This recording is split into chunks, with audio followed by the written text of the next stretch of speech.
여러분, 덕성 개발은 이 시장의 미래를 위한 최선의 선택입니다. 협력하시는 모든 분께 실질적인 이익이 돌아갈 것입니다. 그 순간 군밤을 팔던 박 여사가 목소리를 높였습니다. 그런데 왜 협박을 하는 겁니까? 우리가 돈을 내지 않으면 가게를 못 연다고 했잖아요. 순간 공기가 정지한 듯 조용해졌고 그 남자는 웃음을 머금은 채 박 여사를 바라보았습니다. 협박이라뇨? 그런 무례한 표현은 삼가주십시오. 다만 시장 현대화에 드는 비용을 일부 부담해 주십사 부탁드리는 것뿐입니다. 거부하신다면 오래된 시장이다 보니 안전사고가 날 수도 있지 않겠습니까? 안녕하세요. 오늘도 찾아주셔서 감사합니다. 어느 때와 같이 청소를 하고 있던 날, 갑자기 검은 양복을 입은 덩치 큰 사내들이 찾아와 시장의 분위기를 흐리고 있습니다. 장사하시는 분에게 으름장을 놓기도 하고 협박도 하고 있는데요. 밝고 화기애애했던 시장에 도대체 무슨 일이 생긴 걸까요? 사연 들으시고 댓글로 여러분의 생각도 꼭 나눠주세요. 구독과 좋아요, 그리고 알림 설정을 눌러주시면 앞으로 올라올 이야기들도 가장 먼저 보실 수 있습니다. 그럼 지금부터 안타까운 사연을 만나보겠습니다. 물안개가 가득 낀 새벽 4시 부산국제시장은 어둠 속에 잠겨 있었습니다. 낮엔 수천 명의 발길로 북적이는 시장이지만 지금 이 시간은 오직 몇 사람만이 존재하는 조용한 세계입니다. 그중 한 사람이 바로 저 박무주입니다. 나이 66점 이 시장에서 청소부로 일한 지도 벌써 11년째입니다. 두툼한 작업복 위로 새벽바람이 스며듭니다. 어깨를 움츠리며 시장 입구를 가로지릅니다. 손에는 오래된 빗자루, 등에는 익숙한 리듬이 실린 걸음. 사람들은 저를 시장 청소부 할아버지라고 부르며 스쳐 지나갑니다. 이름 석자보다는 그 호칭이 더 편합니다. 그렇게 배경처럼 살아온 시간이 더 익숙합니다. 무주 아저씨, 오늘도 일찍 오셨네. 언제나 가장 먼저 가게 문을 여는 철물점 최 사장이 손을 흔듭니다. 저는 고개를 끄덕이며 미소를 짓고 빗자루를 댑니다. 아직 해도 뜨지 않은 이 시간, 사람들의 발길이 닿기 전에 시장을 쓸고 정리하는 일이 제 하루의 시작입니다. 어제 비가 내렸는지 바닥은 축축하고 쓰레기들은 물기를 머금고 골목 사이사이에 엉겨 붙어 있었습니다. 젖은 비닐, 물에 부른 종이컵, 떨어진 채소 껍질, 그 모든 것을 조용히 치워나갑니다. 제게 이 시장은 단순한 일터 그 이상입니다. 10년 넘게 매일 새벽을 함께 맞은 제 삶의 대부분이 깃든 곳이죠. 아이고, 무주씨. 이 나이에 아직도 그렇게 부지런하시네. 우리 가게 앞도 좀 부탁해요. 생선가게의 김 사장이 목소리를 높이며 문을 엽니다.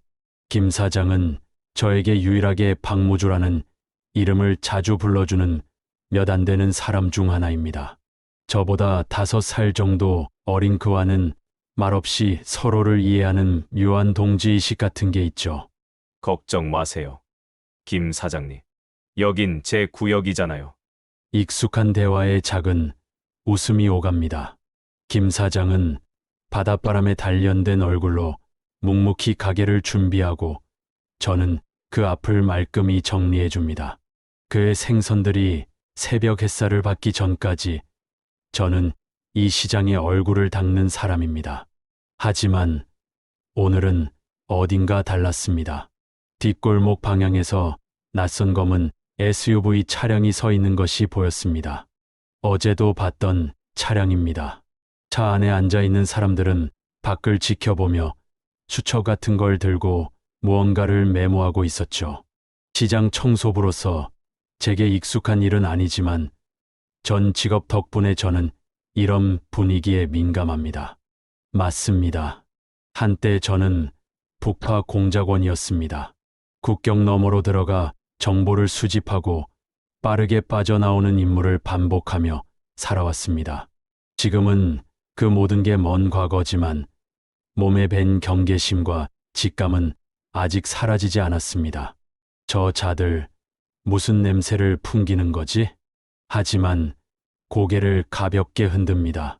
이제 나는 청소부, 사람들 기억 속에서 사라지는 존재. 그런 존재로 남는 게 더 편합니다. 다시 빗자루를 들어 물기를 머금은 골목을 조용히 쓸기 시작했습니다. 시간이 흐르고 오전 6시가 되자 시장은 하나둘씩 살아나기 시작합니다. 채소 트럭이 들어오고 상인들은 불을 켜고 가게 문을 열며 하루를 준비합니다. 늘 반복되는 소리와 냄새들 속에서 저는 이미 절반 이상의 청소를 끝마친 상태였습니다. 무주 씨, 아침부터 고생이 많네. 이거 하나 드세요. 떡가게 할머니가 따뜻한 호떡을 건네줍니다. 고맙습니다. 할머니. 덕분에 아침이 달콤하네요. 손바닥 위에 올라온 따뜻한 온기에 저도 모르게 미소가 번집니다. 작은 친절들이 제 하루를 지탱해 줍니다. 저는 그 호떡을 한 입 베어 물고 천천히 시장 안쪽으로 걸어갑니다. 그 순간 시장 한쪽에서 들려오는 거친 말다툼 소리에 걸음을 멈췄습니다. 이번 주까지 결정하세요. 더 이상 기다려줄 수 없습니다. 낯선 남자의 목소리, 싸늘하고 강압적인 말투였습니다. 곧 이어진 익숙한 음성은 제 발을 얼어붙게 만들었습니다. 하지만 우리 가게는 자족 대대로 이어온 곳인데 제발 다시 생각해 주세요. 김 사장의 목소리였습니다. 낮고 떨리는 그 목소리는 지금껏 제가 한 번도 들어보지 못했던 것이었습니다. 김 사장은 강한 사람입니다. 쉽게 굽히지 않던 그가 지금 저렇게 말을 하고 있다는 건 사태가 보통이 아니라는 뜻이었습니다. 저는 그 자리를 지나치듯 멈칫하다가 고개를 돌려 외면했습니다. 더 듣는 건 예의가 아니었고 나설 일도 아니었습니다. 접어도 지금은요. 다시 빗자루를 들고 묵묵히 걷기 시작했습니다. 하지만 마음은 복잡했습니다. 호떡 맛도 사라졌고 새벽 공기는 더 차갑게 느껴졌습니다. 몇 걸음 걷지 않아도 느껴졌습니다. 이 시장이 흔들리고 있다는 것. 낯선 차들과 남자들, 상인들의 불안한 눈빛, 그리고 김 사장의 낮은 한숨. 전 그저 청소부입니다. 하지만 어쩌면 이 조용한 삶이 오래 지속되지는 않을지도 모르겠습니다. 그리고 저는 알고 있습니다. 때론 청소부가 가장 먼저 알아채는 변화가 있다는 걸. 쓰레기보다 먼저 냄새나는 것은 언제나 사람들의 속내입니다. 물빛이 완전히 바뀐 오후, 부산국제시장은 다시 북적이기 시작했습니다. 관광객들과 쇼핑객들이 줄지어 시장 골목을 오가고 음식 냄새와 사람들의 웃음소리가 시장 전체를 채웁니다. 누구에게나 활기찬 일상이겠지만 그 중심에서 저는 조용히 움직이고 있습니다. 쓰레기통을 비우고 흘린 음식물 자국을 닦고 사람들의 발길이 스쳐 지나간 자리마다 뒤처리를 하며 말이죠. 누군가에겐 보이지도 않는 존재. 저는 그저 그런 사람으로 살아갑니다. 배경처럼 조용히. 그렇게 보이는 게 가장 편하니까요. 하지만 제 눈은 여전히 시장의 구석구석을 놓치지 않습니다. 아침에 보았던 낯선 남자들이 오늘 오후에도 다시 나타났습니다. 이번엔 더 많은 인원이었습니다. 말끔한 정장을 입은 남자들, 시선을 피하지 않고 상인들을 바라보며 대화를 나누고 있었습니다. 겉으로 보기엔 정중해 보였지만 그 속엔 묘한 압박감이 느껴졌습니다. 그리고 그걸 가장 먼저 감지한 건 이 시장의 오래된 공기, 그리고 상인들의 눈빛이었습니다. 평소엔 시끄럽게 인사하던 사람들도 오늘은 조용히 눈을 떨구고 말았습니다. 몇몇은 손에 잡은 채소나 생선을 멍하니 바라보다가 제가 지나가자 조용히 고개를 끄덕일 뿐이었습니다. 무슨 일인지 모르겠지만 좋은 일은 아닌 것 같군. 혼잣말처럼 중얼이며 저는 다시 쓰레기를 줍고 물기를 닦았습니다. 그들이 무슨 일을 하든 그건 저와는 상관없는 일이라 다짐했습니다. 저는 단지 시장 청소부일 뿐이니까요. 적어도 지금은. 하지만 마음 한쪽에서 조용히 불안이 자라고 있었습니다. 오랜 세월 잠들어 있던 직감이 다시 고개를 들고 있는 느낌이었습니다. 사람의 냄새, 분위기의 변화, 시선이 말하지 않는 언어들. 제가 한때 몸담았던 그 세계에서 살아남기 위해 익혀야 했던 본능이었습니다. 해가 지기 시작하자 시장은 조금씩 숨을 고르기 시작했습니다. 불빛이 하나둘 꺼지고 상인들이 가게 문을 닫기 시작합니다. 저도 하루 일과를 마무리하며 마지막 점검을 합니다. 쓰레기통은 비워졌고 물 청소도 마쳤습니다. 하지만 마음만은 깨끗해지지 않았습니다. 자연스럽게 발걸음이 생선가게로 향했습니다. 김 사장님께 인사를 드리기 위해서였죠. 김 사장님, 오늘은 일찍 문 닫으셨나? 하지만 그 가게 문은 굳게 닫혀 있었습니다. 셔터는 단단히 내려가 있었고 불빛조차 보이지 않았습니다. 평소 같으면 늦게까지 생선을 손질하던 분인데 이상했습니다. 가게 근처를 서성이다가 옆 가게 사람에게 물었습니다. 혹시 김 사장님 어디 가셨는지 아세요? 하지만 돌아온 대답은 어깨를 으쓱하는 몸짓뿐. 아무도 확실한 대답을 하지 않았습니다. 대답은 없었지만 그 침묵이 오히려 더 많은 것을 말해주고 있었습니다. 뭔가 일이 벌어지고 있다는 것, 그리고 모두가 그 일에 눈을 감고 있다는 것. 집으로 돌아오는 길, 어둠은 더 짙어졌고 마음은 더 무거워졌습니다. 나는 그저 청소부일 뿐이지만 본능은 다르게 말하고 있었습니다. 뭔가 큰일이 일어나고 있다고. 그리고 그 중심에 제가 알고 지내던 사람들이 연루되어 있다는 예감이 강하게 들었습니다. 허름한 단칸방 문을 열고 들어가 불을 켭니다.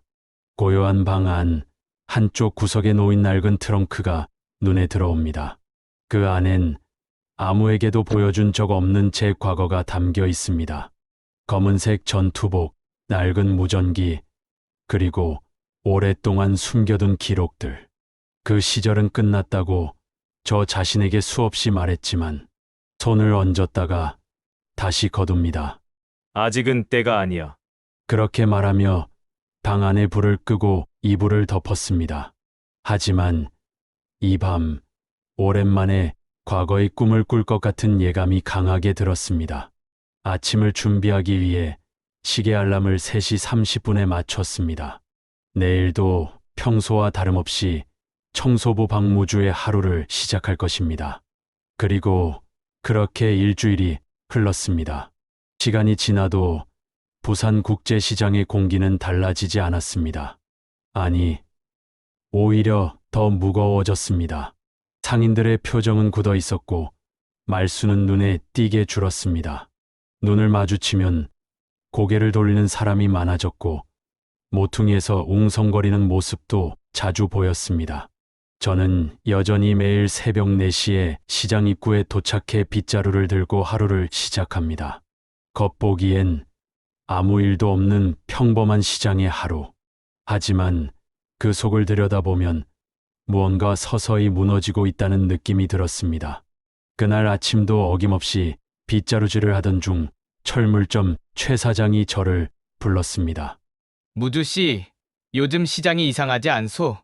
그의 목소리는 평소보다 낮고 조심스러웠습니다. 네. 뭔가 분위기가 달라진 것 같습니다. 저도 같은 느낌을 가지고 있었기에 솔직히 대답했습니다. 최 사장은 주변을 두리번거리더니 더 조심스럽게 말을 이었습니다. 덕성개발이라는 회사가 시장 재개발 얘기를 하고 다닌다오. 근데 뭔가 수상해. 상인들에게 보호비 같은 걸 요구하더라 말이야. 저는 빗자루를 잠시 멈추고 그의 얼굴을 바라보았습니다. 보호비라고요? 말이 좋아 보호비지. 사실상 협박이야. 가게를 계속하려면 돈을 내라는 거야. 안 그러면 불이익을 당할 거라고. 그 말에 제 가슴이 싸늘해졌습니다. 이건 단순한 조폭의 장난이 아닙니다. 더 조직적이고 계획적인 느낌이었습니다. 김 사장님은 어떻게 됐습니까? 요즘 잘 안 보이던데요. 최 사장은 깊은 한숨을 내쉬며 고개를 끄덕였습니다. 김 사장은 그 사람들에게 강하게 맞서다가 그날 이후 가게 문을 닫았어. 아무도 못 보고 있어. 다들 걱정하고 있지. 저는 말없이 고개를 끄덕이며 다시 빗자루를 들었습니다. 시장 바닥 위로 먼지가 일었습니다. 그 속에 묻혀있던 제 과거 역시 서서히 깨어나고 있었습니다. 그리고 그 순간 저는 직감했습니다. 이제 더는 눈 감고 지나칠 수 없을지도 모른다고. 지켜야 할 사람들이 있다는 걸 다시 떠올렸습니다. 시장에 흐르는 공기가 달라졌다는 걸 저는 아침부터 느낄 수 있었습니다. 사람들의 걸음이 조심스럽고 서로 눈을 마주치는 대신 땅만 바라보며 지나쳤습니다. 상인들의 목소리는 평소보다 반톤은 낮아졌고 웃음소리는 들리지 않았습니다. 전날 밤의 불안한 기운이 아직도 시장 위에 남아있는 듯했습니다.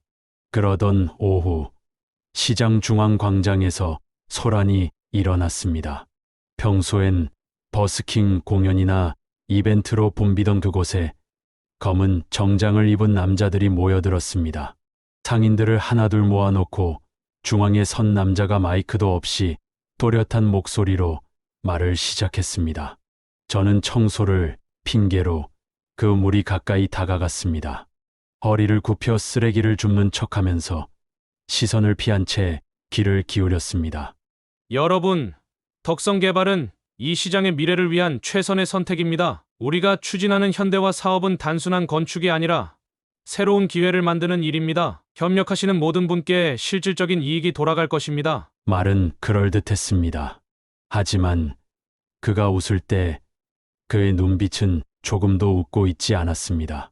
그 순간 군밤을 팔던 박 여사가 목소리를 높였습니다.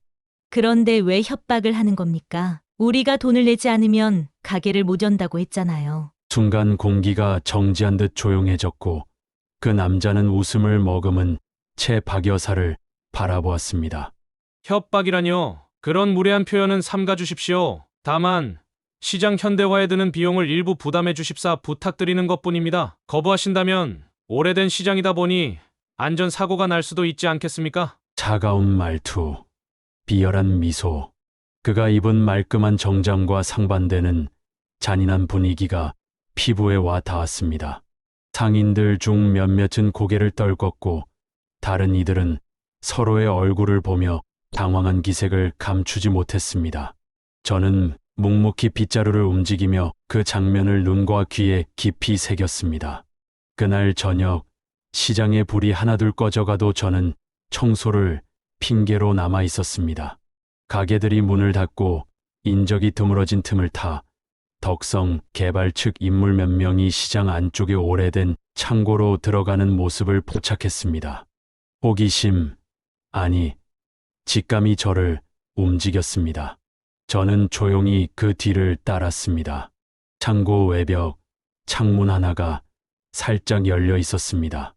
그 사이로 조심스럽게 안을 들여다보자 뜻밖의 광경이 펼쳐졌습니다. 남자들 여럿이 상자들을 여러 내용물을 확인하고 있었습니다.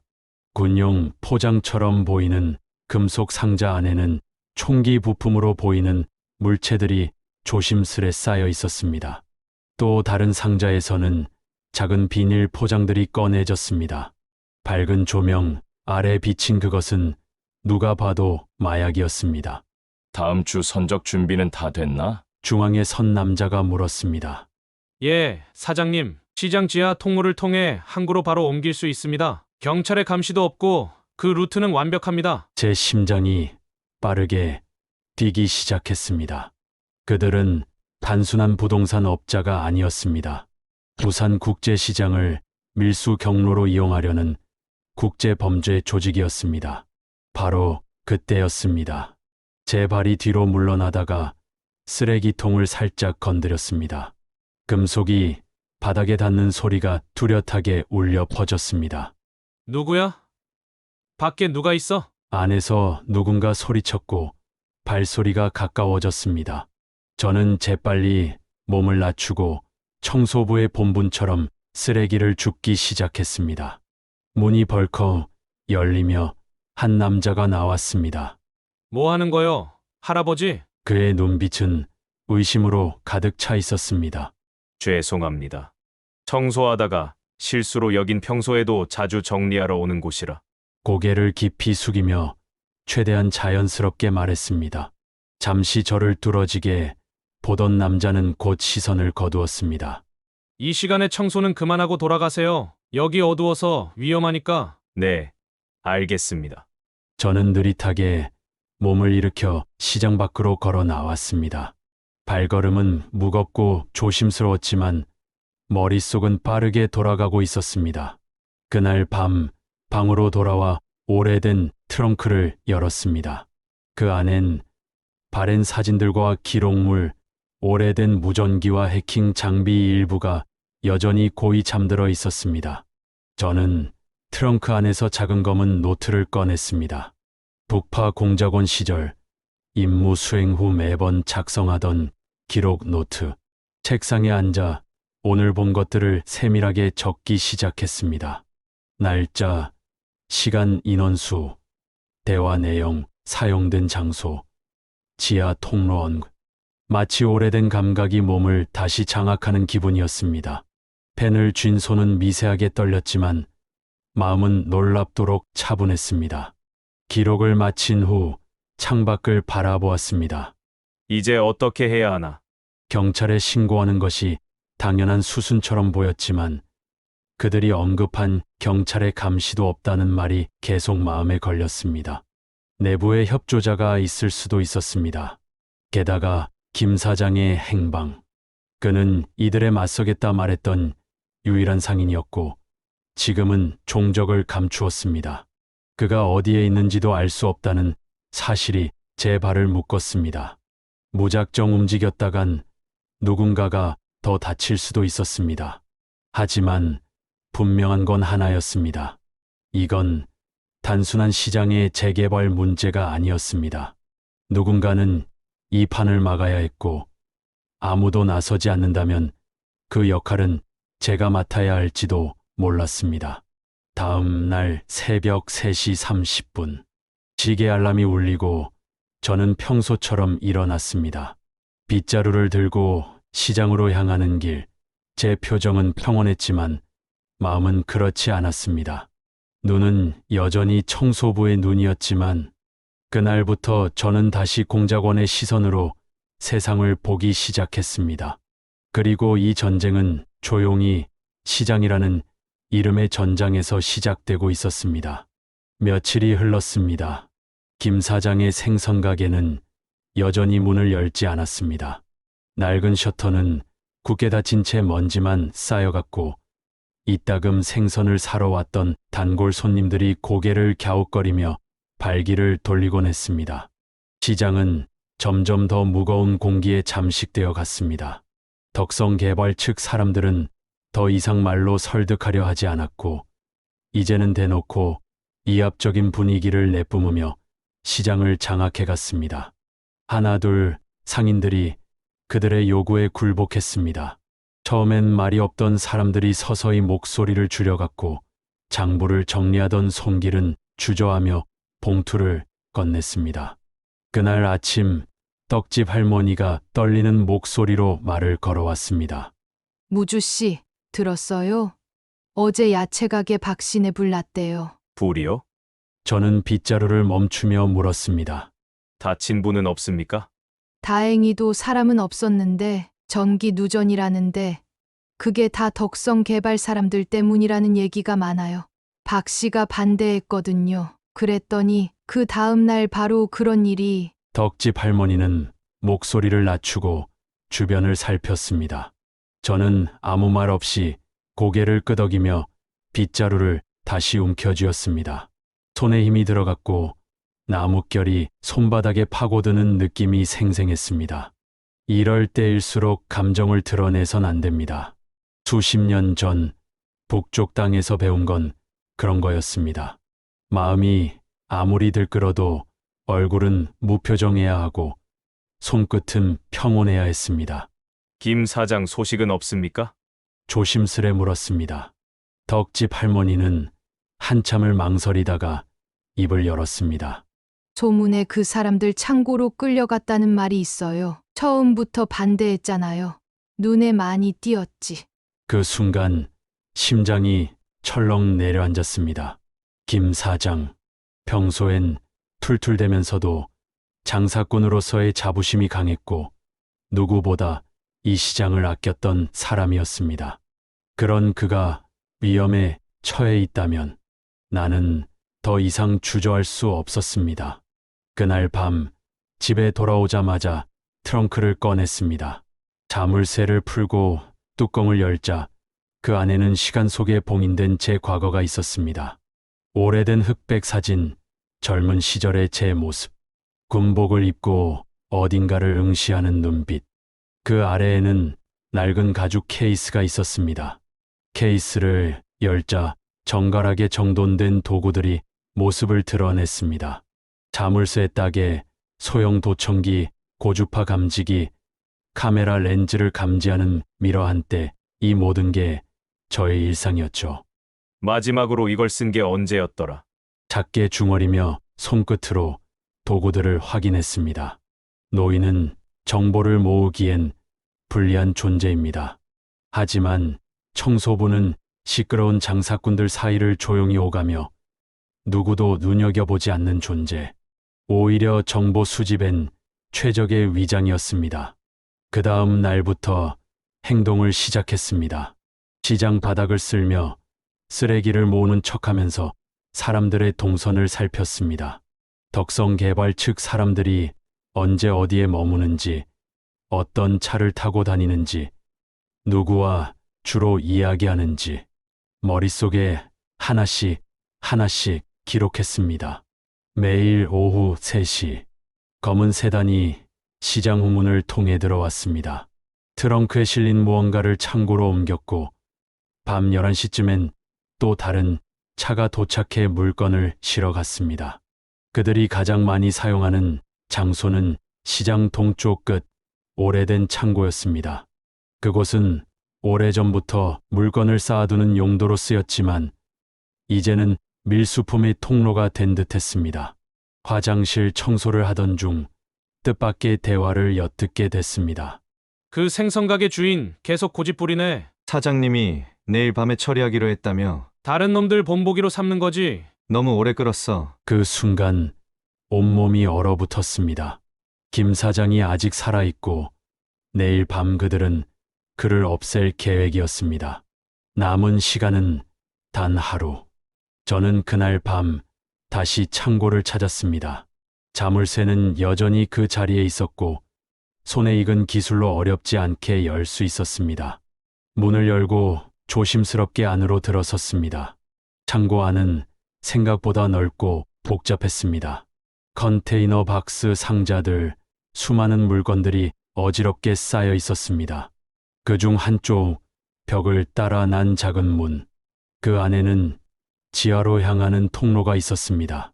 어둠 속으로 이어지는 계단, 콘크리트 벽, 그리고 약하게 흘러나오는 전기 배선의 빛. 이거군. 그들이 말했던 밀수 경로. 이 통로를 통해 항구까지 연결되는 것이 분명했습니다. 더 안쪽으로 들어가 보려는 순간 창고 밖에서 차량 소리가 들렸습니다. 검은 세단. 그들이 돌아온 것입니다. 저는 재빨리 자물쇠를 다시 잠그고 청소도구를 들고 창고 근처를 청소하는 척하며 자세를 낮췄습니다. 세 사람이 내렸고 그중 한 명이 제게 다가왔습니다. 이 시간에 뭐 하세요? 할아버지, 죄송합니다. 요즘 쓰레기가 너무 많아서요. 그냥 좀 더 깔끔하게 하려고. 저는 최대한 자연스럽게 경계를 풀 수 있도록 말했습니다. 남자는 저를 잠시 뚫어지게 바라보더니 말없이 창고로 들어갔습니다. 위험은 가까이 있었지만 저는 단단해지고 있었습니다. 그날 밤 집으로 돌아와 노트에 오늘의 상황을 상세히 기록했습니다. 시간, 위치, 차량 번호, 목격자 없음, 통로의 구조, 그리고 마지막으로 적었습니다. 김 사장 구출 하루 전 오래된 도구들을 정리하며 계획을 구체화했습니다.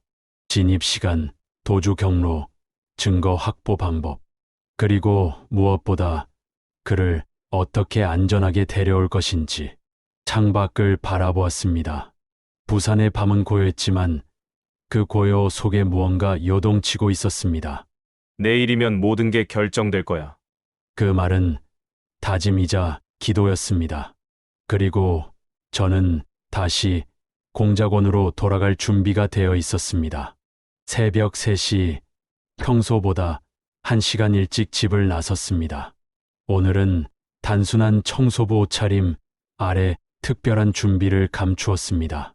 북파 공작원 시절 사용하던 특수 도구들을 옷 안 주머니에 고이 숨겼고 허리춤에는 작은 녹음기를 장착했습니다. 나이는 들었지만 훈련받은 몸은 여전히 그 기억과 반응을 간직하고 있었습니다. 시장은 아직 어둠에 잠겨 있었습니다. 걸음을 옮기며 손에 든 빗자루는 평범했지만 눈은 예리했습니다. 오늘은 덕성 개발 사람들이 자주 드나드는 경로를 집중적으로 청소하며 그들의 움직임을 파악해야 했습니다. 오전 일과를 마친 듯 보이면서도 창고 주변을 조용히 살폈습니다. 어두운 밤중 지하로 통하는 좁은 그 입구가 어디쯤일지 머릿속에서 지도를 그려보았습니다. 거기 뭐 하시는 겁니까? 느닷없는 목소리에 굳었습니다. 경비원이었습니다. 청소하려고요. 여긴 필요 없으니 다른 데 가세요. 그 말을 듣고 고개를 끄덕였습니다. 하지만 중요한 정보를 얻었습니다. 그 구역이 그들이 가장 경계하는 장소라는 뜻이니까요. 오후 시장이 분주할 때 철물점 최 사장을 만났습니다. 최 사장님, 김 사장님 소식 들으셨나요? 느닷없는 목소리에 굳었습니다. 아직 너무 걱정됩니다. 제가 도울 수 있을 것 같습니다. 마음속 깊은 곳에서 끓어오르는 감정이 있었습니다. 아픔이었습니다. 사실 제가 예전에 특수한 일을 했었어요. 불안한 얼굴이었지만 최 사장은 곧 묵묵히 자료를 내놓았습니다. 오래된 시장 지도, 창고 구조, 비상구 위치까지 도움이 될 만한 모든 것이었습니다. 해가 저 시장 불빛이 꺼질 무렵 저는 평소처럼 마지막 청소를 마친 척하면서 그늘진 구석으로 숨어들었습니다. 밤 11시 시장은 조용히 감싸였고 저는 움직이기 시작했습니다. 과거 기술이 몸에 남아 있었습니다. 잔잔한 움직임으로 창고 입구에 다가가니 2명의 경비가 서 있었습니다. 쓰레기 봉투를 들고 다가갔습니다. 저기 막히는 냄새가. 경비원들은 짜증 섞인 눈초리로 쳐다봤지만 신중히 대했습니다. 그리고 멀찍이서 작은 폭발음이 들려왔습니다. 뭐지? 경비원들이 그쪽으로 달려가자 저는 폭죽처럼 빠르게 움직였습니다. 남은 경비원에게 접근해 공작원 시절 습득한 기술로 제압했습니다. 그의 몸을 쓰레기 더미 뒤에 숨기고 조용히 창고 문을 열었습니다. 창고 안은 어둠이었지만 통로 입구가 선명하게 보였습니다. 다시 내려가는 입구, 냉기가 느껴졌습니다. 이것이 그들이 밀수를 위해 만든 통로인가? 아래서 대화가 들려왔습니다. 시체는 바다에 버려라. 심장이 요동쳤습니다. 김 사장이 분명 거기에 있었습니다. 더 듣고 있으면 위험할 것 같았습니다. 저는 통로를 재차 올라가 가장 가까운 곳에 있던 전기 배전반을 발견하고 머뭇거렸습니다. 이걸로 불 끄면 혼란이 생기겠어. 그러나 멈칫 밖에서 차문 닫는 소리가 들렸습니다. 검은 고급차 한 대가 멈추고 중년의 남자가 내렸습니다. 그들이 사장님이라 부르는 듯 했습니다. 보스였습니다. 계획이 복잡해졌습니다만 이미 돌이킬 수 없었습니다. 이 밤, 이 순간이 제게 마지막 기회였기 때문입니다. 창고 어둠 속에 몸을 숨긴 제 상황을 지켜보고 있던 중 사장님이라 불린 남자가 경비들과 짧은 대화를 나눈 뒤 지하 통로로 내려갔습니다. 저는 망설이지 않고 곧장 뒤를 따랐습니다. 조용히 그림자처럼 지하로 이어진 계단은 낡고 축축했습니다. 벽면엔 곰팡이 냄새가 가득했고 등 하나 없이 이어진 복도는 거의 미로처럼 느껴졌습니다. 하지만 어둠 속에서의 움직임은 제 전문 분야였습니다. 수십 년 전 북파 공작원 시절 이런 곳에서 얼마나 많은 밤을 지새웠는지 모릅니다. 소리와 희미한 빛을 따라 신중히 움직였습니다. 통로 끝에 도달하자 조그만 문이 하나 보였습니다. 문틈으로 안을 들여다보니 그곳에 김 사장이 있었습니다. 의자에 묶인 채 얼굴엔 시퍼런 멍이 들었고 머리칼은 축 늘어져 있었습니다. 그 앞에는 조직의 보스로 보이는 중년 남자가 서 있었습니다. 깔끔한 양복, 광택이 나는 구두, 그리고 입꼬리를 희미하게 올린 차가운 표정. 김 사장, 그가 입을 열었습니다. 마지막 기회요. 가게 넘기고 우리 사업에 협조하면 살려드리겠소. 김 사장은 침묵하다 고개를 저었습니다. 그 가게는 내 아버지. 그리고 그 앞세대까지 피와 땀으로 이어온 곳이오. 당신들 같은 범죄자들에게 줄 순 없습니다. 순간 방 안 공기가 얼어붙었습니다. 보스는 한숨을 쉬며 고개를 저었습니다. 안타깝군요. 내일 새벽에 처리하세요. 그 순간 저는 선택의 기로에 섰습니다. 기다릴 수도 물러설 수도 없었습니다. 행동할 시간이었습니다. 그러나 아무렇게나 움직일 수는 없었죠. 그들의 범죄를 세상에 드러낼 증거가 필요했습니다. 허리춤에 숨긴 작은 녹음기를 꺼내 조용히 작동시켰습니다. 이어지는 대화는 결정적이었습니다. 내일 새벽 선적 준비됐나? 네. 무기랑 마약 모두 컨테이너에 실었습니다. 부산항 3번 부두에서 오전 5시 출항입니다. 좋아. 이번 거래가 성공하면 우리 조직, 아시아 전체를 장악하게 될 거야. 숨을 들이켰습니다. 이건 단순한 시장 재개발 문제가 아니었습니다. 국제 범죄 조직, 밀수, 무기. 이 모든 것이 이 평범한 시장 안에서 이루어지고 있었던 겁니다. 충분한 증거를 확보했다고 판단한 순간 눈앞에 전기 배선함이 들어왔습니다. 조심스럽게 접근해 절연장갑을 낀 손으로 배선을 조작했습니다. 그리고 찰칵 방 안의 불이 꺼졌습니다. 뭐야? 정전이야? 손전등 가져와. 혼란이 시작됐습니다. 어둠은 제 편이었습니다. 훈련된 감각으로 방 안에 들어갔고 조용히 김 사장의 뒤로 다가가 속삭였습니다. 김 사장님, 저예요. 박무주입니다. 움직이지 마세요. 그는 놀란 기색이었지만 이내 고개를 끄덕였습니다. 단단히 묶인 밧줄을 빠르게 풀고 준비해온 연막탄을 바닥에 굴렸습니다. 치익하고 피어오른 연기에 방 안은 아수라장이 됐습니다. 이쪽입니다. 김 사장의 팔을 잡고 통로 쪽으로 빠르게 움직였습니다. 뒤에서는 잡아라는 외침과 함께 총성이 울렸습니다. 벽을 튕기는 소리에 몸을 낮추며 시장 뒷골목 출구로 향했습니다. 김 사장은 다리를 절고 있었지만 이를 악물고 버텼습니다. 저 역시 지친 몸을 끌어가며 그를 이끌었습니다. 오래된 철문을 밀고 골목을 지나 마침내 도착한 곳은 제가 미리 준비해둔 은신처인 오래된 고시원이었습니다. 방 안에 들어서자 김 사장은 힘없이 바닥에 주저앉았습니다. 숨을 헐떡이면서도 제 얼굴을 바라보았습니다. 무주씨, 어떻게 이걸? 저는 조용히 물을 건네주며 말했습니다. 지금은 설명할 시간 없습니다. 그들이 우리를 찾기 전에 움직여야 해요. 그는 눈빛을 바꾸며 진지하게 물었습니다. 대체 누구십니까? 경찰도 아니고 군인도 아닌 것 같은데. 한숨을 내쉬고 말했습니다. 예전엔 북파 공작원이었습니다. 지금은 그저 이 시장을 지키는 노인일 뿐입니다. 김 사장의 눈이 커졌습니다.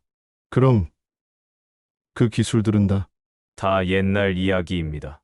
지금 중요한 건 그들이 단순한 재개발업자가 아니라는 사실입니다. 마약, 무기, 밀수 시장을 그 경로로 쓰고 있었습니다. 저는 녹음기를 꺼내 재생했습니다. 방 안에 울려 퍼지는 그들의 목소리에 김 사장의 표정은 점점 굳어졌습니다. 이건 경찰에 넘겨야겠어요. 고개를 저었습니다. 안 됩니다. 그들이 언급한 내부가 경찰일 수도 있습니다. 우리는 국정원이나 검찰 내 청렴한 루트로 접근해야 합니다. 잠시 침묵이 흘렀습니다. 그 순간 제 손은 오래된 폴더폰을 꺼내고 있었습니다. 배터리는 평소에 꺼두고 있었지만 지금은 켤 때였습니다. 다이얼을 돌려 눌렀습니다. 수십 년간 한 번도 쓰지 않았던 번호. 신호음 3번 후 낯선 남자의 목소리가 들렸습니다. 응답하라. 코드네임 극후. 긴급 상황이다. 잠시 정적이 흘렀고 이윽고 낮고 단호한 목소리가 이어졌습니다. 좌표를 전송하라. 작전명은? 저는 짧게 대답했습니다. 작전명 복원. 우리가 잃은 시장을 되찾는다. 물비린내가 남은 새벽 공기 속 시장 골목에 다시 발을 디뎠습니다. 새벽 3시 거리는 적막했고 가끔 고양이 울음소리만이 어둠을 흔들었습니다. 모든 준비는 끝났고 작전은 이미 진행 중이었습니다.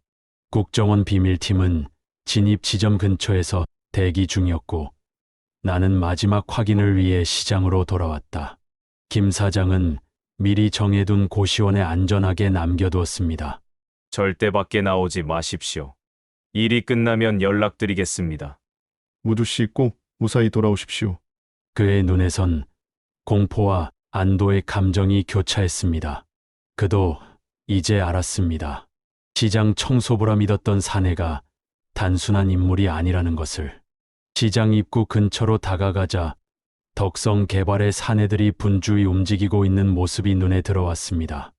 어제 밤 김 사장의 탈출로 계획이 어그러졌는지 트럭이 속속 도착하고 사람들은 상자를 허둥지둥 옮기고 있었습니다.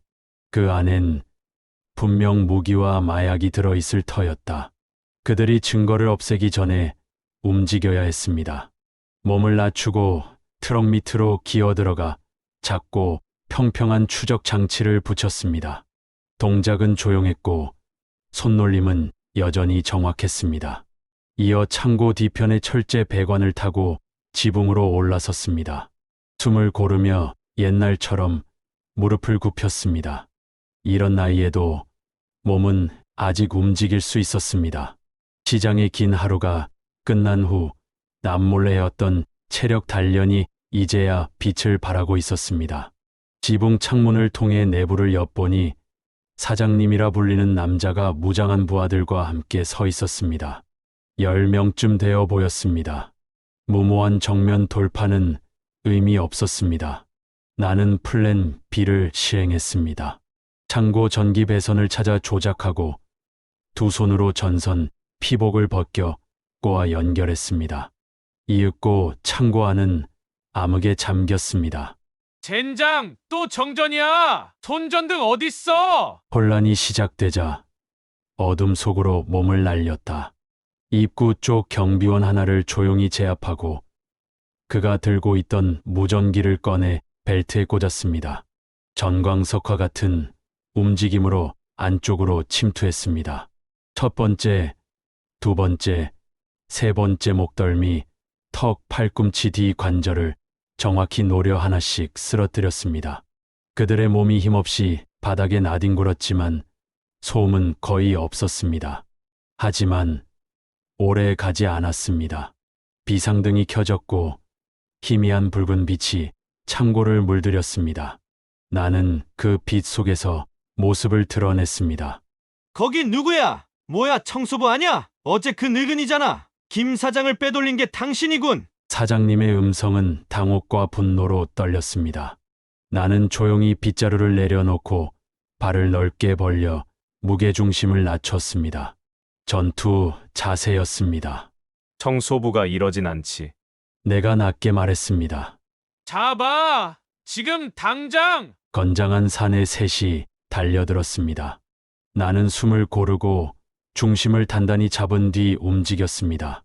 첫 번째 사내의 주먹을 피하고 그의 팔을 꺾어 넘긴 뒤 곧장 두 번째 남자의 허벅지를 강하게 쳐 균형을 무너뜨렸습니다. 세 번째는 나를 향해 쇠파이프를 휘둘렀지만 나는 그의 공격을 슬쩍 피하고 관자놀이를 정통으로 가격했습니다. 사장님의 얼굴이 창백해졌습니다. 당신 도대체 뭐야? 북에서 온 망령이지. 사장님은 뒤로 물러섰습니다. 그리고 총을 꺼냈습니다. 방아쇠에 손가락을 올리는 순간 나는 몸을 낮춰 날듯이 달려들었습니다. 그의 손목을 틀고 총알은 창고 벽에 박혔습니다. 그는 팔을 휘둘러 저항했지만 이미 늦었습니다. 팔을 꺾고 무릎으로 복부를 가격하자 그가 비틀거리며 쓰러졌습니다. 북파 공작원이군요. 그가 피를 머금은 입으로 중얼였습니다. 나는 그를 밧줄로 묶고 주위를 살폈습니다.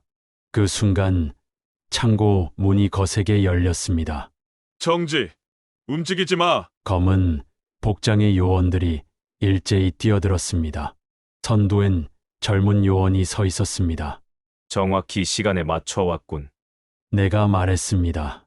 현장 확보 완료. 체포 시작. 요원들은 순식간에 무장 조직원들을 제압했습니다. 일부는 저항했지만 요원들의 훈련된 움직임 앞에서 무력했습니다. 나는 녹음기를 꺼내 젊은 요원에게 건넸습니다. 이 안에 밀수 계획과 경찰 내부 공모 증거가 다 들어있다. 그는 고개를 끄덕이며 재빨리 확인했습니다. 부산항에도 팀을 보냈습니다. 오전 5시. 이전의 배는 저지될 겁니다. 잘했네. 현장은 정리되었고 덕성 개발의 범죄 실체는 국정원에 의해 공식적으로 드러날 준비를 마쳤습니다. 시장은 다시 숨을 쉴 수 있을 것이다. 저는 창고 밖으로 걸어 나왔습니다. 피로가 한꺼번에 몰려왔습니다. 무릎이 후들거렸고 호흡이 가빠졌다. 하지만 마음은 평온했습니다. 박 선배님, 젊은 요원이 다가왔습니다. 본부로 가셔야 합니다. 보고도 하시고 치료도 받으셔야 합니다. 저는 고개를 저었습니다. 그럴 수 없네. 내일도 시장 청소가 있거든. 하지만 나는 여기서 살아. 이곳이 내가 지킬 마지막 전선이야. 그는 더 묻지 않았습니다. 나는 다시 조용히 빗자루를 들었습니다. 새벽빛이 시장 천막 위로 퍼지고 있었습니다. 사람들은 이제 곧 하루를 시작하겠지.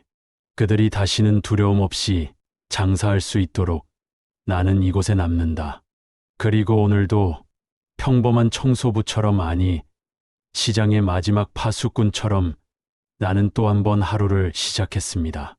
아침 6시 부산국제시장은 평소와는 사뭇 다른 공기가 감돌았다. 시장 입구에 경찰차와 검은색 차량들이 줄지어 섰고 경찰과 국정원 요원들이 분주하게 출입구를 통제하며 움직였다. 나는 평소처럼 빗자루를 들고 시장 구석구석을 쓸고 있었지만 몸은 전날 밤 격렬했던 싸움의 여파로 여기저기 쑤셨다. 그래도 손에서 빗자루를 놓을 수 없었다. 이곳은 내가 지켜야 할 집이었으니까. 무주씨! 무주씨! 최 사장이 허겁지겁 달려왔다.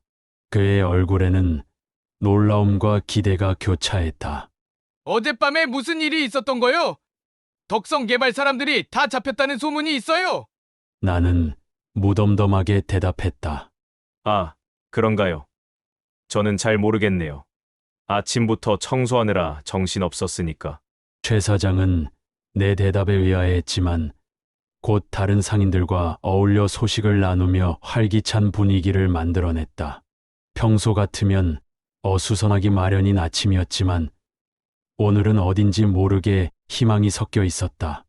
오전 일과를 마친 뒤 나는 잠시 구석에 앉아 숨을 고르고 있었다. 그때 검은 정장을 입은 남자가 다가왔다. 어젯밤에 만났던 국정원 요원이었다. 박무주 선배님, 그는 조심스레 인사했다. 난 그저 청소부일 뿐이다. 나는 빗자루를 더 꽉 쥐며 대답했다. 그는 미소 지으며 말했다. 그렇지만 덕분에 우리가 국제적인 무기와 마약 밀수 조직을 검거할 수 있었습니다. 정말 대단한 성과입니다. 나는 어깨를 으쓱였다. 그저 내 시장을 지킨 것뿐이지. 나머지는 당신들이 한 일이고. 그가 말을 이었다. 선배님, 김 사장님은 무사히 돌아왔습니다. 그분도 선배님께 큰 감사를 전해달라고 하셨습니다. 김 사장이 무사하다는 소식에 내 마음 한구석이 놓였다. 그가 다시 가게에 돌아가 평소처럼 생선을 팔 수 있을 것이다. 그것만으로도 충분했다. 요원은 계속해서 말했다. 이번 작전으로 부산항을 통해 동남아로 나가려던 100억 원대의 무기와 마약이 압수됐고 조직의 해외 연계망까지 모두 파악했습니다. 나는 고개를 끄덕였다. 하루 만에 내 인생이 완전히 바뀌었지만 여전히 빗자루를 놓지 않는 나를 보며 스스로도 묘한 기분이 들었다. 이게 내가 선택한 삶이었다. 오후가 되자 시장은 점차 평온을 되찾았다. 경찰과 국정원은 아직 일부 구역을 조사 중이었지만 상인들은 안심하며 장사를 재개했다. 그들의 얼굴에서 걱정이 거치고 활기가 돌아오는 모습을 보니 마음 한편이 뿌듯했다. 무주 씨, 무주 씨. 김 사장이 달려왔다. 그의 얼굴에는 아직 멍이 남아 있었지만 표정은 밝았다. 아, 김 사장님. 괜찮으셨다니 다행입니다. 나는 처음 보는 사람처럼 자연스레 대답했다. 김 사장은 주변을 살피더니 낮은 목소리로 말했다. 무주 씨, 정말 고맙습니다. 당신이 아니었다면 저는 나는 손을 들어 말을 막았다. 됐습니다. 김 사장님. 잊으세요. 전 그저 시장 청소부일 뿐입니다. 김 사장은 고개를 끄덕이며 이해한다는 듯한 눈빛을 보냈다. 오늘 저녁에 우리 집에 오세요. 특별히 회를 준비해 놓겠습니다. 나는 살짝 미소 지으며 수락했다. 오랜만에 제대로 된 생선회를 먹을 생각에 마음이 들떴다. 오후 내내 시장은 뉴스 기자들로 북적였다. 큰 범죄 조직이 검거됐다는 소식에 전국에서 언론이 몰려왔다. 나는 그들을 피해 구석에 숨어 묵묵히 청소를 계속했다. 할아버지, 혹시 어젯밤에 이상한 걸 보셨나요? 한 기자가 마이크를 내밀었다. 나는 고개를 저었다. 아니요. 난 일찍 집에 갔었어요. 늙은 내가 뭘 알겠어요. 기자들은 금세 흥미를 잃고 다른 사람들에게로 향했다. 이런 모습이 좋았다. 그림자처럼 존재하면서 필요할 때만 행동하는 것. 북파 공작원이던 시절부터 나는 늘 그렇게 살아왔다. 해가 저물고 시장이 문을 닫기 시작했다. 나는 마지막 청소를 마치고 김 사장의 집으로 향했다. 걸음을 옮기면서 마음속으로 생각했다. 이제 시장은 다시 평화를 되찾았고 상인들은 안전하게 일상으로 돌아갔다. 내 임무는 끝났다. 김 사장의 집에 도착하자 뜻밖의 광경이 펼쳐졌다. 시장에 많은 상인들이 모여 있었고 테이블에는 풍성한 음식들이 차려져 있었다. 무주 씨, 어서 오세요. 김 사장이 환하게 맞이했다. 이게 다 뭡니까? 나는 놀라서 물었다. 당신을 위한 감사 파티입니다. 우리 모두가 알고 있어요. 당신이 한 일을. 나는 당황했다. 제가 뭘 했다는 겁니까? 최 사장이 다가와 어깨를 토닥였다. 국정원에서 직접 말해줬어요. 당신이 용감하게 나서서 그 범죄 조직을 막았다고. 우리 시장의 영웅이에요, 무주 씨. 얼굴이 뜨거워졌다. 그저 내가 해야 할 일을 했을 뿐인데 이런 대접을 받는 것이 어색했다. 자, 이제 와서 같이 먹읍시다. 오늘은 축하하는 날이니까요. 김 사장이 웃으며 말했다. 그날 밤 나는 시장 사람들과 함께 오랜만에 진정한 소속감을 느꼈다. 따뜻한 웃음과 이야기들이 이어지는 가운데 이곳이 진정한 내 집임을 다시금 깨달았다. 이 사람들은 이제 나의 가족이었다. 일주일이 흘렀다. 부산 국제시장은 활기를 되찾았고 상인들은 평화롭게 장사를 이어갔다. 덕성 개발 사건은 전국적인 뉴스가 되었고 국제범죄조직검거는 큰 성과로 평가받았다. 다만 내 이름이나 얼굴은 뉴스에 전혀 나오지 않았다. 국정원이 내 신원을 철저히 보호해 주었기 때문이다. 나는 여전히 매일 아침 4시에 일어나 시장 청소를 시작했다. 몸은 여전히 여기저기 쑤셨지만 마음은 편안했다. 시장 상인들은 나를 달리 보기 시작했다. 더 깊은 존경과 감사의 눈길로 인사를 건네고 가끔은 음식을 나누거나 작은 선물을 전해주기도 했다. 무주 씨, 오늘도 일찍 나오셨군요. 김 사장이 반갑게 인사했다. 네. 아침에 청소해야 장사하기 좋잖습니까? 나는 빗자루질을 멈추지 않으며 대답했다. 김 사장은 주변을 살피더니 목소리를 낮췄다. 무주 씨, 그때 말씀 못 드렸는데 당신이 저를 구하러 왔을 때 그 실력이 정말 놀라웠습니다. 북파 공작원이라고 들었는데 정말입니까? 나는 잠시 고개를 숙였다가 천천히 끄덕였다. 오래전 이야기입니다. 이제는 그저 시장 청소부일 뿐이고요. 왜 그런 대단한 경력을 가진 분이 청소부 일을 하시는 건가요? 김 사장의 눈에는 진심 어린 궁금증이 어려 있었다. 나는 깊은 숨을 들이쉬며 잠시 생각에 잠겼다. 그동안 누구에게도 말하지 않았던 이야기였다. 실패했습니다. 동료들을 잃었고 그 후 모든 것에서 물러나기로 했죠. 조용한 곳에서 평범하게 살고 싶었습니다. 김 사장은 나를 깊이 이해한다는 듯 고개를 끄덕였다. 하지만 위기의 순간에 다시 일어나셨잖아요. 우리를 위해서. 나는 미소 지으며 대답했다. 이 시장은 제 집이고 여러분은 제 가족이니까요. 그 말에 김 사장은 눈가가 촉촉해졌다. 나는 그저 묵묵히 빗자루질을 계속했다. 비록 누군가의 영웅일지언정 나는 여전히 이곳에서 조용히 시장을 지키는 한 사람일 뿐이었다. 부산 국제시장의 오후는 잔잔한 활기로 가득 차 있었습니다. 작은 광장 한가운데서 상인회가 주최한 감사 행사가 열렸고 상인들은 분주히 자리를 잡았습니다. 저는 처음엔 참석을 거절했습니다.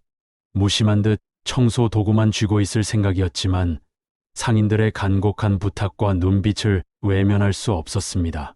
결국 조용히 행사장 구석에 자리를 잡았습니다.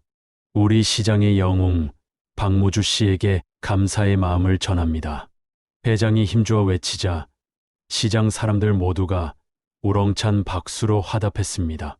한동안 낯선 시선이 집중되자 얼굴이 붉어졌지만 한편으로는 오래 묵혀둔 감정이 스며드는 것 같았습니다. 그림자처럼 살아온 삶에서 벗어나 따뜻한 인정과 환대를 받는 순간 마음 깊은 곳에 묵은 외로움이 녹아내리는 듯했습니다.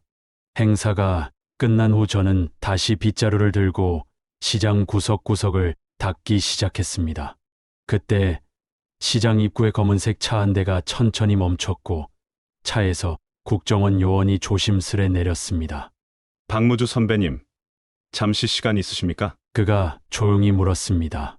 저는 고개를 끄덕이고 한적한 골목으로 그를 따라갔습니다. 요원은 신중하게 말을 꺼냈습니다. 선배님, 국정원장님께서 이번 작전의 성공에 깊은 감사를 전하라고 하셨습니다. 그리고 선배님께서 다시 국가를 위해 일해 주실 수 있는지 여쭤보라 하셨습니다. 그 순간 마음 한켠이 무거워졌습니다. 다시 과거로 돌아가는 일은 쉽지 않은 선택이었습니다. 수많은 실패와 상실, 그리고 고통의 그림자가 머릿속에 스쳐 지나갔습니다. 어떤 형태든 괜찮습니다. 자문역이나 교관 역할도 준비되어 있습니다. 무리하지 않는 선에서요. 요원이 덧붙였습니다. 저는 손에 든 빗자루를 바라보다가 천천히 고개를 저었습니다. 고맙지만 사양하겠습니다.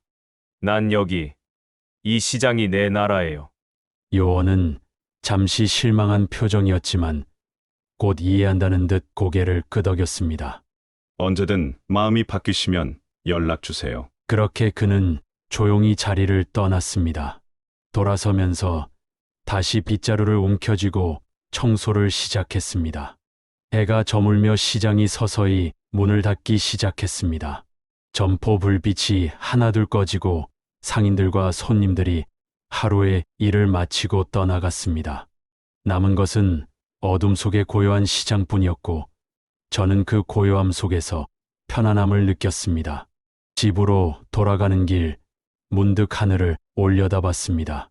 별들이 맑고 밝게 빛나고 있었습니다. 오랜만에 가슴 속 깊은 곳에서 평온함이 밀려왔습니다. 많은 우여곡절과 고난을 겪어온 인생이지만 이제야 제 자리를 찾은 듯했습니다. 부산 국제시장의 청소부, 그리고 때로는 이곳을 지키는 은밀한 수호자로서 다음날 아침 저는 여전히 새벽 4시에 일어나 시장으로 향했습니다. 차가운 공기를 가르며 빗자루를 든 손에 힘을 실었고 상인들이 하나둘씩 가게 문을 열기 시작했습니다. 시장은 다시 활기를 되찾고 있었습니다. 무주 씨, 오늘도 일찍 오셨군요. 김 사장이 반갑게 인사했습니다. 네, 항상 그렇듯이요. 저는 미소로 답하며 빗자루질을 계속했습니다. 오늘 저녁에 우리 집에서 식사하실래요? 아내가 특별히 초대하라고 하더군요. 김 사장이 조심스레 제안을 건넸습니다. 감사한 마음으로 고개를 끄덕였습니다. 오랫동안 잊고 있었던 따뜻한 초대였습니다. 시장은 완전히 정상으로 돌아왔습니다. 덕성 개발 세력의 위협은 완전히 사라졌고 상인들은 웃음을 되찾았습니다. 관광객들 역시 예전처럼 활발히 찾으며 시장을 북적이게 했습니다. 며칠 후 떡집 할머니가 제게 다가왔습니다. 고운 주름 속에 깊은 감사가 묻어나는 눈빛이었습니다. 무주 씨, 정말 고마워요. 당신 덕분에 우리가 다시 편안하게 장사할 수 있게 됐어요. 그런 말씀 마세요. 저는 그저 제 할 일을 했을 뿐입니다. 제가 담담히 말했습니다. 아니에요. 우리 모두 알아요. 당신이 얼마나 위험한 일을 감내했는지. 할머니는 눈가에 촉촉한 눈물을 맺히며 말했습니다. 이제 이 시장은 당신의 집이고 우리가 당신 가족이에요. 그 말에 가슴이 따뜻하게 물들었습니다. 오랫동안 찾아 헤매던 것이 마침내 내 곁에 있다는 사실이 믿어졌습니다. 가족, 집, 그리고 소속감. 누구보다 진한 안식이었습니다. 한 달이 흘렀습니다. 시장은 예전보다 더 활기차고 평화로웠습니다. 국정원에서 가끔 연락이 와도 저는 정중히 거절했습니다. 이곳에서의 삶이 지금의 제게 가장 소중했으니까요. 어느 저녁 청소를 마치고 집으로 돌아가는 길에 문득 깨달았습니다. 진정으로 제가 원했던 것은 무엇이었는지. 화려한 경력도 명예도 권력도 아니었습니다. 누군가에게 필요한 존재가 되고 마음 놓고 안전하게 머물 수 있는 곳을 갖는 것, 그것뿐이었습니다. 부산 국제시장. 이곳이 바로 제가 찾던 나라였습니다. 집에 도착해 오래된 트렁크를 열었습니다. 과거의 흔적들이 고요히 잠들어 있었습니다. 하지만 이제 그것들은 단지 추억일 뿐 현재와 미래를 담보하지는 않았습니다. 중요한 것은 지금 여기 그리고 앞으로 살아갈 날들이었습니다. 트렁크를 다시 닫으며 다짐했습니다. 내일도 새벽 4시에 일어나 시장을 청소할 것이다.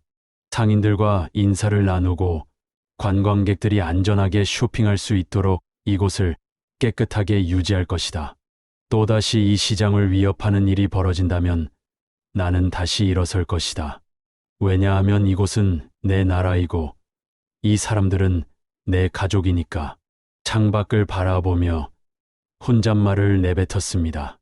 마음을 다해 지키고 싶은 곳이 있다면 그곳이 바로 당신의 나라다. 그 말은 오래전 스승님이 남긴 말이었습니다. 이제야 그 의미를 진정으로 이해했습니다. 부산 국제시장, 이곳이 내 나라임을. 일상은 계속됩니다. 나는 여전히 시장 청소부이지만 그것만은 아닙니다. 상인들의 친구이자 시장의 지킴이이며 때로는 위험을 맞서는 은밀한 영웅이기도 합니다. 하지만 무엇보다 이곳은 내 집이고 이 사람들은 내 가족입니다. 빗자루를 힘껏 움직이며 오늘도 시장을 깨끗하게 만듭니다. 누가 알겠습니까? 언젠가 또 다른 위기가 이곳을 덮칠지. 그때도 나는 여기 있을 것입니다. 평범한 청소부의 모습으로. 그러나 언제든 일어설 준비가 되어 있는 북파 공작원의 심장을 가진 사람으로. 부산 국제시장은 오늘도 조용히 빛나고 있었습니다. 오늘 사연은 여기까지입니다. 여러분은 이 사연을 들으시며 어떤 생각이 드셨나요? 댓글로 여러분의 생각과 이야기를 남겨주세요. 작은 댓글 하나라도 그와 같은 상황에 있는 이들에게 큰 힘이 될 수 있습니다. 오늘도 사연 듣는 밤과 함께 해주셔서 감사합니다. 다음에도 여러분들의 사연들로 밤을 채워보겠습니다. 그리고 구독과 좋아요, 알림 설정은 앞으로 더 많은 이야기를 준비하는데 큰 힘이 되니 많이 눌러주시길 부탁드립니다. 저는 그럼 다음 사연에서 뵙겠습니다. 편안한 밤 되세요.